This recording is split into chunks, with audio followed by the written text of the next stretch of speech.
Your Steve Jones Show podcast is loading now. The Steve Jones Show podcast is sponsored by Sunbury Motors, North 4th Street in Sunbury, and Sunbury Motors Kia, routes 11 and 15 in Hummel's Wharf.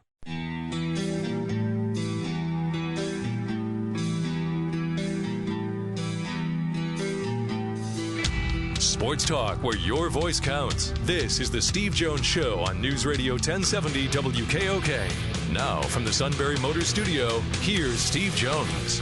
Sunbury Motors, 4th Street in Sunbury. Sunbury Motors Kia, routes 11 and 15 in Hummel's Wharf. The suit sent me a text saying, I'm going to start a Susquehanna Valley curling club at Montour Preserve next winter.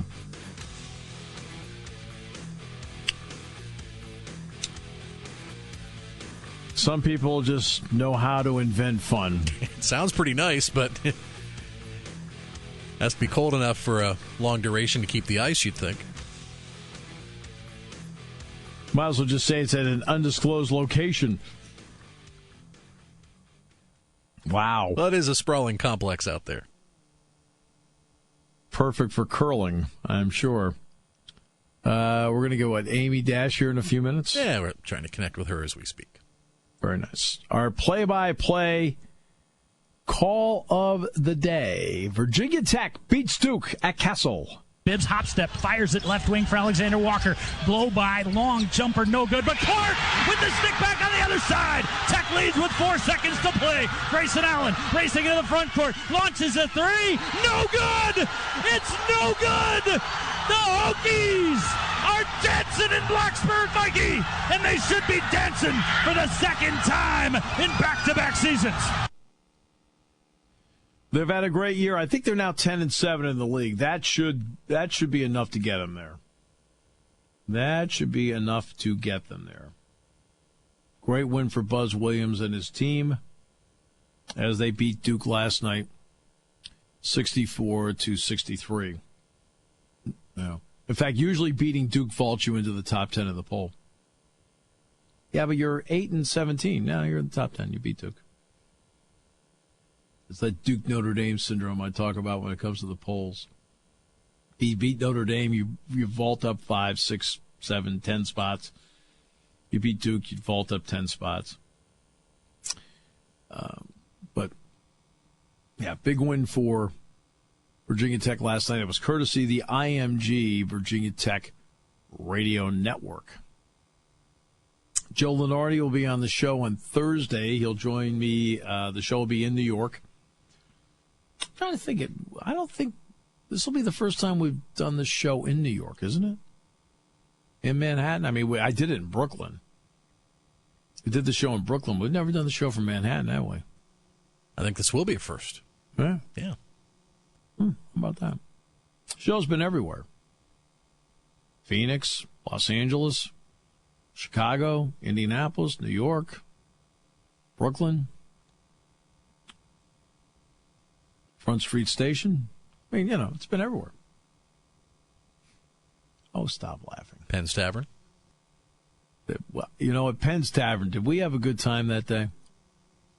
Wheels, me, Tom, everybody. We had a great time out there.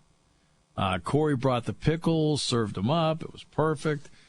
I'm trying to think, there was one thing that went wrong that day. Can you remember what happened? What that was? Not that I can think of. Oh yeah, the suit showed up.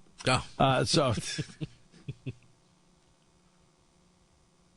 everybody kept looking out toward the river to see if he was going to show up by boat, which quite a few people do when they go to Penn's Tavern to eat. I know. I thought that is the neatest. I kept looking out at that dock when we were sitting there. I mean, it was a bright, sunny day. It was in August. Bright, sunny day, beautiful day. So Wheels and I are having a great time. You're having a great time. We had a great audience there. Food was fabulous. Setting. I kept looking out at that dock during the show, and I kept waiting for somebody to just pull up and hey, I'm here. Kind of like a Tennessee football game or a Washington football game where they pull up to the dock. Really, really, really cool. We'll be talking with Amy Dash, CBS Sports legal analyst, here in a few minutes. Can't imagine what we'd talk about. Just kidding. 5,000 things going on, it seems. But, yeah. And the Big Ten tournament begins tomorrow, but for Penn State it begins on Thursday when they take on Northwestern at 6:30. 6 o'clock will be the airtime. Both teams have injuries. Mike Watkins, of course, for Penn State, and for Northwestern, it looks like Vic Law is not going to be able to play in the game. Vic Law is a good player. He's a 12.6 rebound a game guy, good inside-out player. And then Jordan Ash is definitely out, too. He's not going to be able to play. Now, we'll have to see how Bryant McIntosh is. You know I'm a big Bryant McIntosh guy. He's just a gutsy kid. Plays at a high level, plays with a lot of energy, but he's also had that shoulder problem, too. But he did play the last couple of games. But they've been banged up. And we don't know what we're going to see from them.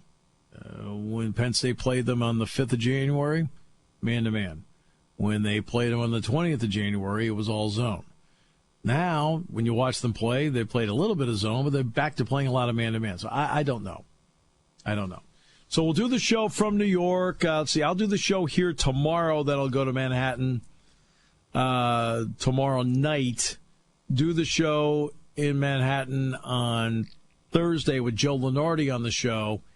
And then as soon as I'm done with the show, over to Madison Square Garden to do the Penn State Northwestern game. Very pleased to be joined by Amy Dash of CBS Sports. She's the CBS Sports legal analyst and also the host of the Straight Aim podcast on iTunes, Google Play, and anywhere you find podcasts. Amy, thank you very much for your time. I know it's valuable. My pleasure. Thanks so much for having me. Well, obviously, this NCAA basketball probe actually began with a Securities and Exchange Commission series of allegations in Pittsburgh, which then led to, gee, what else do you know? So when That's you exactly see them, right. When you see them release names along the way, players, coaches, and so forth, what's the difference between who would be in NCAA trouble, which I already know, versus who actually is in legal trouble based on the names we see? Well, they've charged a bunch of assistant coaches, and they've also charged a financial advisor and a runner for an agent. So, but are you talking about who could potentially face charges? Because I'm not even sure that the people that are facing charges committed crimes. I'm still trying to figure out how this is going to go over in court because it's really a very unique circumstance. They've never brought a case like this under the laws that they're bringing them under, some of which are meant for prosecuting corrupt politicians. So there's a big argument to be made that these merely are just NCAA violations and there were no federal crimes at all. Right, and what's interesting to me as to how they laid it out is that there are a lot of layers to this, and you mentioned several of the layers: runners, AAU coach, agent, assistant coach, player. That part seems to have been, at least on the surface, thorough. What did you think of it? Well, the AAU coach, Jonathan Brad Augustine, who they had originally charged, they've dropped all charges against him because he's cooperating. So I'm expecting that he will probably be testifying against some of these other characters. They had to drop a couple of charges against the Adidas executive because, and they didn't even do it as part of a plea deal, and he's not cooperating. They had to because they had brought charges that prosecutors realized probably wouldn't hold up in court. So now he's just facing one charge, and he could end up with probation.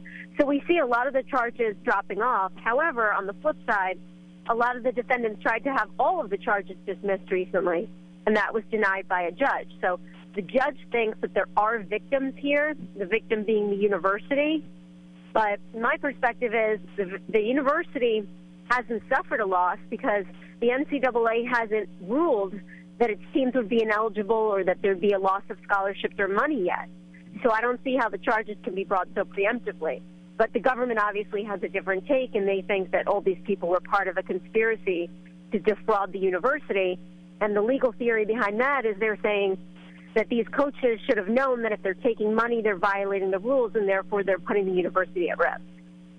Right. But that's an NCAA rule. That's not the law. Yeah, and what I had a episode of my podcast released today where I talk with Rick Pitino's lawyer about these very legal issues, and he's on board with the fact that the NCAA decides when to punish for what.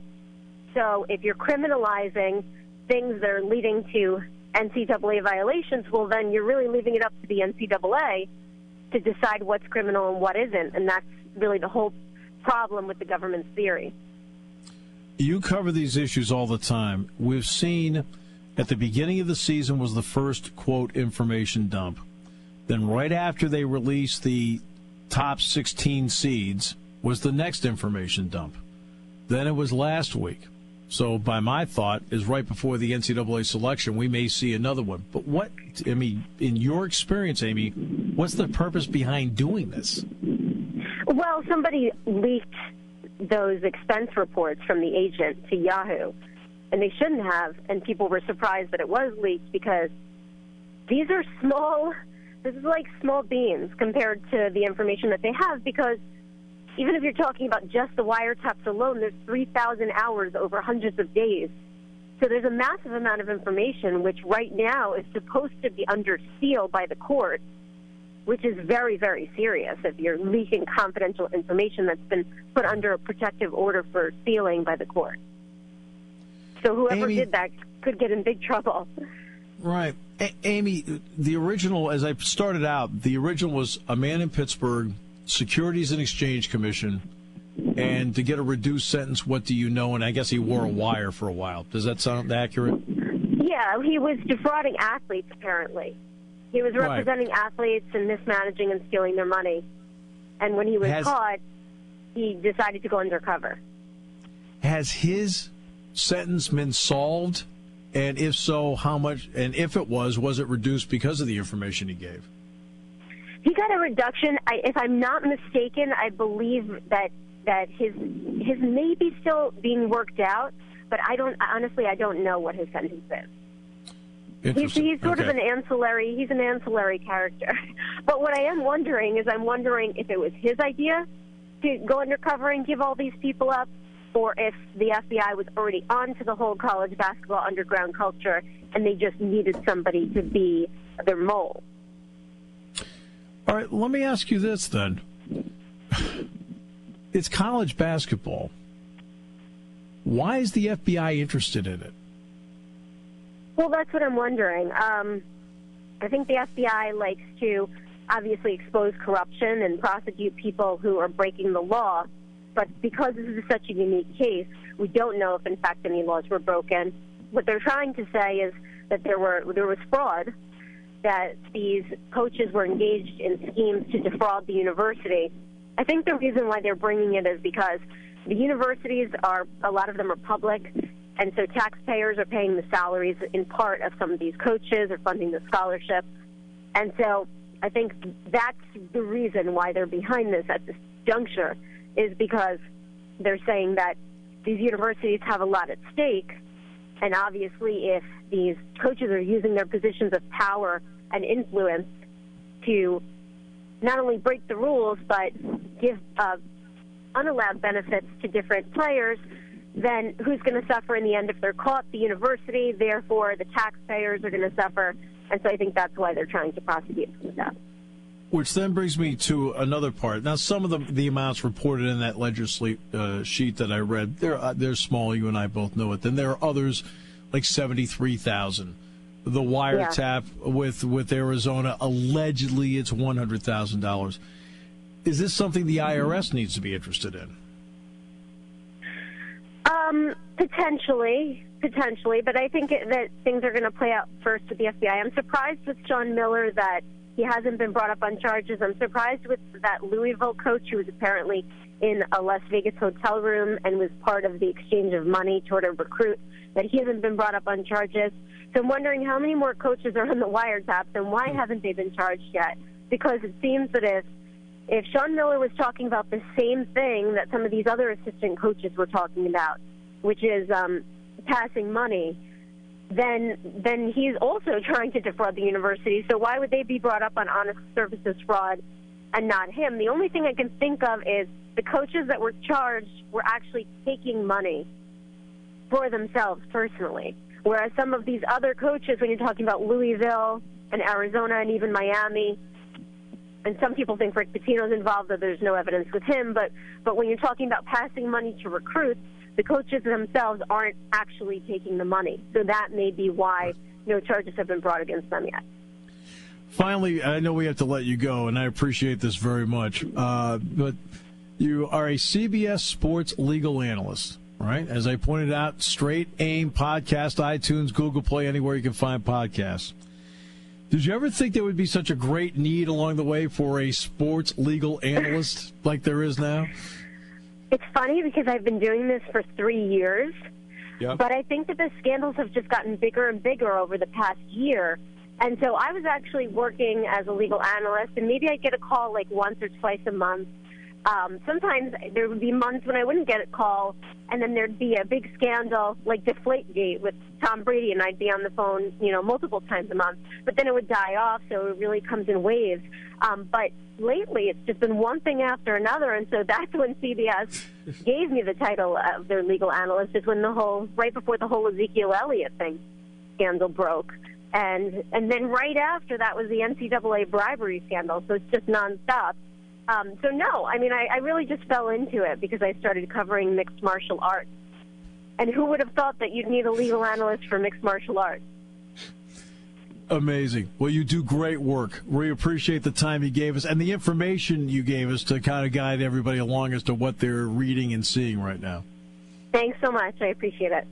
That's Amy Dash, CBS Sports legal analyst and host of the Straight Aim podcast on iTunes, Google Play, and anywhere you find podcasts. Speaking of podcasts, I believe the Suit is going to be doing a curling podcast coming up. Okay.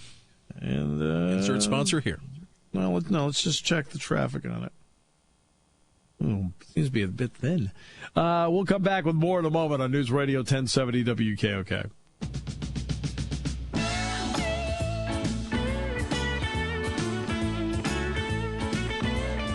Yeah, you need a sports legal analyst these days. You do. It's the way it is.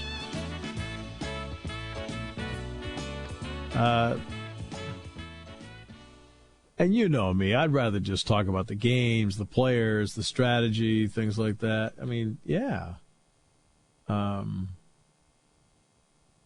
But you can't do that these days. I remember when I first got ESPN in my house in the early 80s, and Sal Marciano, I think that was his end line. He would go, it's either him or George Grand, and they would say, those are just some of the games people are playing. Well, yeah. a lot more playing going on outside of the games, and man, that's morphed into something great for her in the past 3 years. Oh no, it has. They had her on the MMA beat. Really?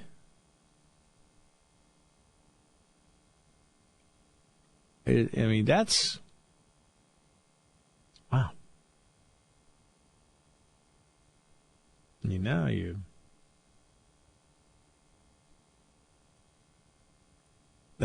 have to null these things out on the air. People have to know from someone who has a better background what we're seeing and what we're reading. And I'll go back. I'm not here to pick on the greatest basketball player on the planet. That's not what I'm trying to do here. But in other words, LeBron James' conversation with the media talking about how corrupt the NCAA is. Okay, that's fine. There's no issue at all, none, about having a frank discussion about whether you think the NCAA is corrupt or not. That's fine. That's a topic worthy of discussion and opinion. Bringing up expanding the G League. Great proposition, great idea, worthy of discussion and opinion. But the part that he left out was that, these guys, I couldn't afford to go, whatever. LeBron, it's not the NCAA that's keeping them from going to the league. They have to go to school for 1 year or overseas for a year until they're 19 and 1 year removed because it's what your league that you work in and your players association where you pay dues to, that's what they negotiated. He either didn't know that, he either did not know that, or conveniently left it out.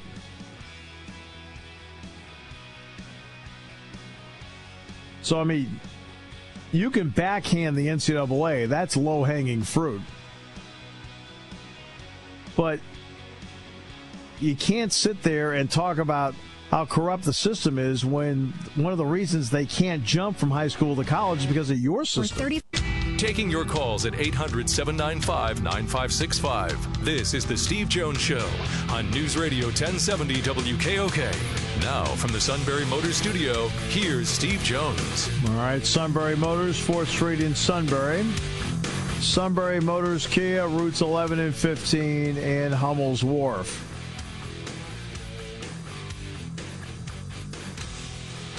Great to have you with us. All right, let's take a look at, they talk about the Pirates and money. Now, some of this info is 2 years old, but at least gives you a ballpark. The Pirates' television revenue is $25 million.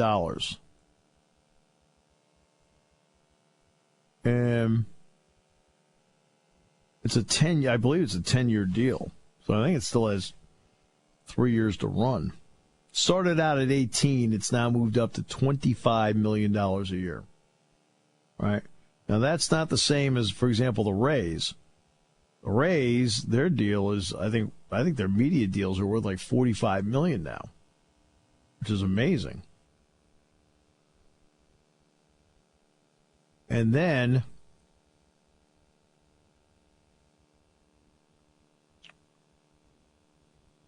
they also get, obviously, I think the Pirates get like $40 million or something like that in the revenue sharing pool. So now we're at $65 million. Now you add in the $50 million, which is the lump sum of the sale of the digital media company BAMTech. Right? Now you're at $115 million. That's $115 million before you have even sold a ticket, a parking space, or a hot dog. You already got $115 million. You haven't done anything yet. $115 million.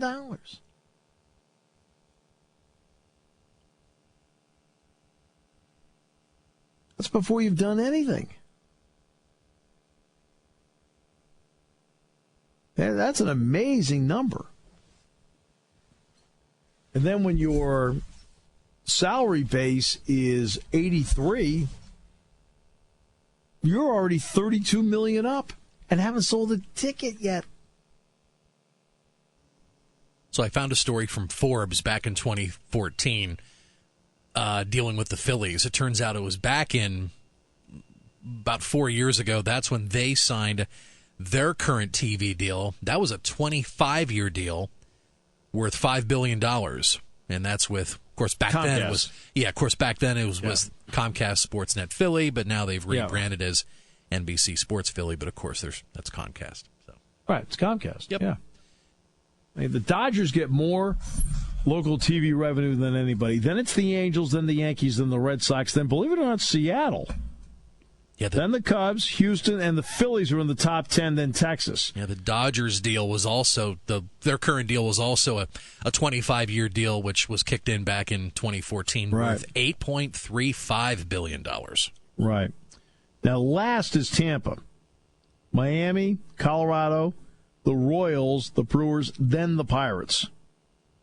So it'd be 30, 29, 28, 27, 26, 25. The Pirates would be 25 on that list. The Phillies, excuse me, would be 4, 6, 8. Now, Philadelphia's a bigger city, too, and having Comcast there is a huge plus. So you're in a much bigger market, and you've also got the dudes down the street from you. That doesn't hurt. But the BAMTech money is the part that's got to be a sticking point. Between revenue sharing money, which is about $45 million, and BAMTech, that's $95 million.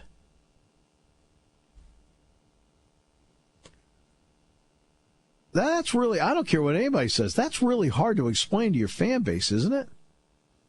Now, I know they're working under a budget. I know Frank Coonley, and I know Frank Coonley. Frank Coonley is, I personally really like Frank. And, they've got to work under certain parameters. I got that. I thought it was interesting, the conversation that you and Rob Beertemple from The Athletic had last week, talking about just the way the Nuttig family spends their money. It's just the plan that they have in place it's a plan that's not going to get them in trouble with Major League Baseball. No, it's not going to get them in trouble with Major League Baseball. The question is, will it get them in trouble with their fans? They have an absolutely fabulous ballpark. Have you been to the park? A couple times. Absolutely beautiful. I think it's the nicest ballpark I've ever been in. And I think Philadelphia has I love Philadelphia. I love Citizens Bank Park. Yep, so do I. Something about Pittsburgh's a little bit better. I grew up on Fenway Park. Well, there's the ambiance of, you're at Fenway Park, but at the same time, there's still parts of Fenway Park that are, 106 years old. Okay, well, just leave it at that. As opposed to this palace in Pittsburgh, which is just gorgeous. I got a chuckle out. I got a chuckle out of this recently. They're talking about the all the parks in the National League East. Citizens Bank Park's the oldest. It's the oldest. Yeah. Wow. I have not had a chance to go to Nationals Park. I've driven past it. I've seen it, but I've never been in it. I heard it was beautiful. And I've driven past Citi Field. Never been in that either. So, but you're right with PNC Park in Pittsburgh, just the way it's laid out, right alongside the river, pointed toward the skyline. And I mean, if it was a day like today for baseball, it'd be absolutely gorgeous. Gorgeous, yep. Gorgeous, no doubt. So they've got a lot going for the franchise. And you know what? And the fan base, which in the 70s was one of the worst in terms of numbers. Oh, and please, if you want to call up and debate with me, really, drawing 1.3 million fans, not really great for some of the best teams in baseball at that time. They were drawing nobody back then. And what's interesting is that they've got so much going for them, but you create these small windows of opportunity with the way they're running the franchise. And they just went through one and they went out of one where they got really good. They won 98 games. People forget a couple of years ago they won 98 games. But you knew they could not hold on to McCutchen. You knew they couldn't hold on to Cole. Eventually, they're not going to be able to hold on to Polanco. I mean, eventually. Not now, but eventually. I mean, they create these windows where they don't re-sign people. And so they're constantly young. They're constantly trying to fill gaps, and it's not an easy way to live.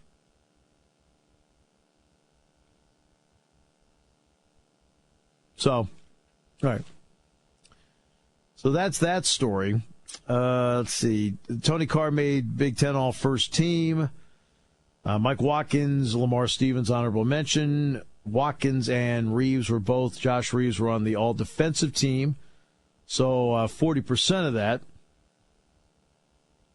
happens to be Penn State players. And then Julia Moore got the sportsmanship honor. So that was announced yesterday. So where is the program? I'll go to...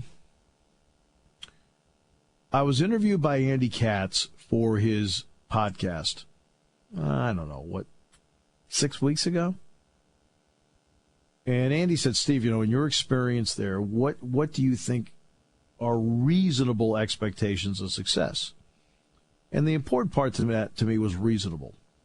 And I started out with this. I said, if you can consistently get the program to finish between 4 and 7, so you don't necessarily have to win the Big Ten championship.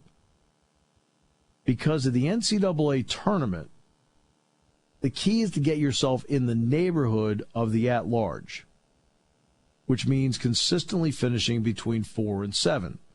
Now, this year, Penn State finished 6th. They are the number 7 seed because of a tiebreaker, but they finished 6th with a 9-9 conference record. Penn State has won 20 games or more 9 times in the total history of the program. 9. If they were to win on Thursday, it would be the 10th time ever and the first time in 9 years.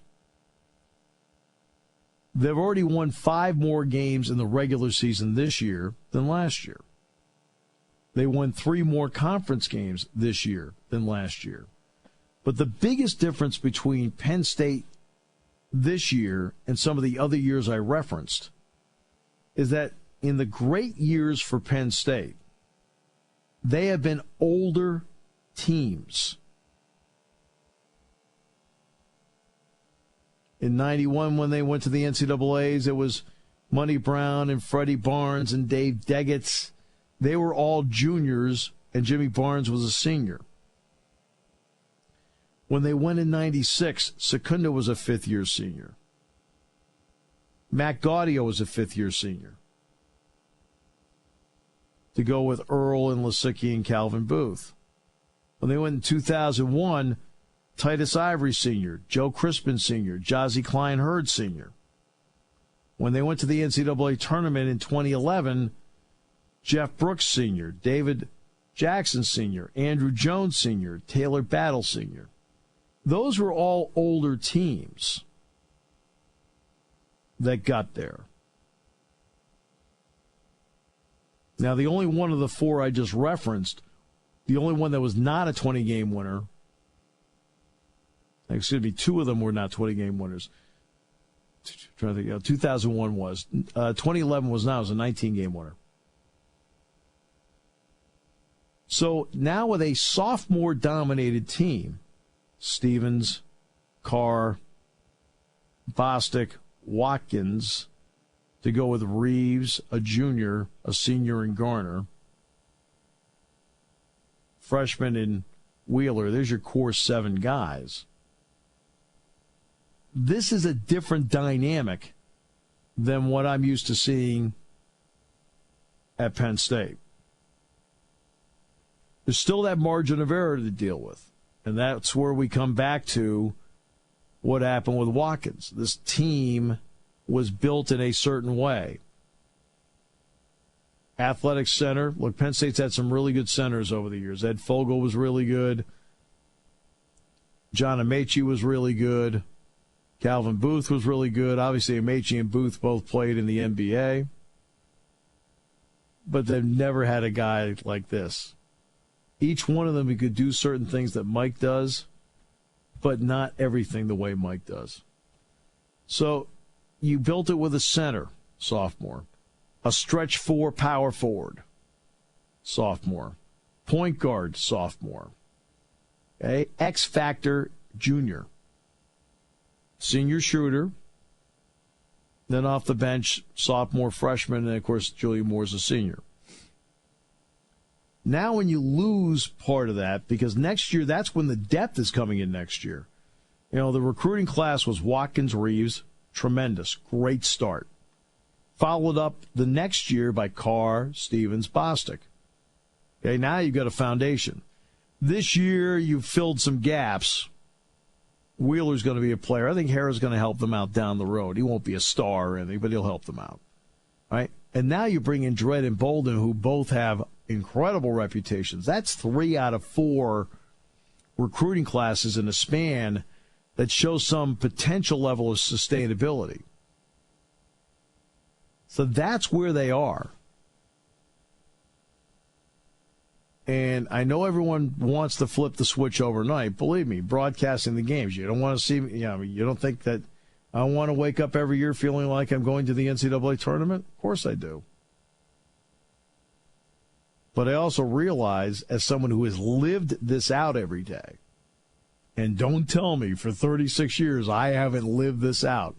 I have. You've watched it. I've lived it out. I do know how hard it has been to get to this point. We'll take a break. We'll wrap it up in a moment on News Radio 1070 WKOK, brought to you by Sunbury Motors. When it comes to car buying, there's the other guy's way, and then there's the SMC way. The other guys force you into a vehicle you really don't want. The Sunbury Motors way lets you take the time you need to browse, ask questions, and take the test drive and think on it. For over 100 years, the Mertz family and all their employees have made your experience the most pleasant one you'll ever have. The other guys won't offer you the best price for your trade, no matter how much they say they will. The SMC way is their promise to provide you with the most money the market shows your vehicle is worth. The SMC way is to offer you all applicable factory rebates on new vehicles and generous discounts. Looking for a pre-owned vehicle? The SMC way checks each vehicle in a 200-mile radius to determine the lowest price, then beat it. It's the lowest price promise, just part of the SMC way. The choice is up to you. The other guy's way or the SMC way. The SMC way wins every time. Sunbury Motors Company in the North 4th Street Auto Plaza, Sunbury, and at sunburymotors.com. Selling more cars and satisfying more customers for over 100 years.